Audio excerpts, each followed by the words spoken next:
வாங்க இன்றைக்கி ஃபிஷ்ஷை வச்சு ஒரு சூப்பரான மீன் பொரிச்சது ரெசிபி பார்க்கலாம். அதுக்கு வந்து 2 டேபிள் ஸ்பூன் வந்து தனி மிளகாய் தூள், 1/2 டீஸ்பூன் மஞ்சத்தூள், 2 டேபிள் ஸ்பூன் வந்து கொரியாண்டர் ஆட் பண்ணிக்கோங்க. கொஞ்சம் ஜிஞ்சர் கார்லிக் பேஸ்ட்டு, உப்பு தேவையான அளவுக்கு போட்டு அதை நல்லா மிக்ஸ் பண்ணிவிட்டு மீன் மேலே நல்லா கோட் பண்ணி எடுத்துக்கோங்க. ஸோ எல்லா மீனையும் கோட் பண்ணதுக்கப்புறம் நம்ம வந்து மசாலா ரெடி பண்ணிடலாம். அதுக்கு ஒரு கடாய் வச்சுக்கோங்க. கடாயில் எண்ணெய், கடுகு, கருவேப்பிலை, வெங்காயம், உப்பு இதெல்லாம் போட்டுட்டு வதங்கினதுக்கப்புறம் ஒரு தக்காளி கட் பண்ணி போட்டுக்கோங்க. ஸோ உங்களால் இன்னும் ஃபைனாக கட் பண்ண முடிஞ்சால் ஃபைனாக சாப் பண்ணிக்கோங்க வெங்காயம், தக்காளி. ஸோ நல்லா குக் ஆனதுக்கப்புறம் தேங்காய் பால் வந்து ஒரு கிளாஸ் அளவுக்கு எடுத்திருக்கேன்.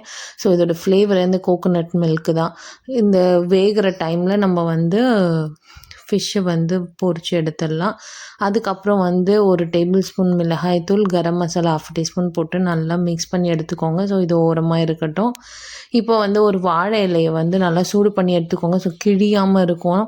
அதுக்கப்புறம் வந்து நம்ம போட்ட மசாலா, அதுக்கப்புறம் மீனை வந்து மேலே வச்சுட்டு அது மேலேயே கொஞ்சம் மசாலா ஆட் பண்ணிவிட்டு ஃபோல்ட் பண்ணி கட்டிடுங்க. கட்டிட்டு தவாவில் வச்சு 2 சைடும் ஃப்ரை பண்ணி எடுத்திங்கன்னா சூப்பரான மீன் பொரிச்சது ரெசிபி தயாராகிடும்.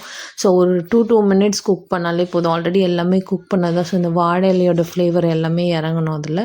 ஸோ சூப்பராக இருக்கும். கண்டிப்பாக ட்ரை பண்ணி பாருங்கள் ஒரு வாட்டி இந்த மாதிரி ஃபிஷ் ரெசிபி. எந்த ஃபிஷ் வச்சு வேணாலும் நம்ம பண்ணலாம்.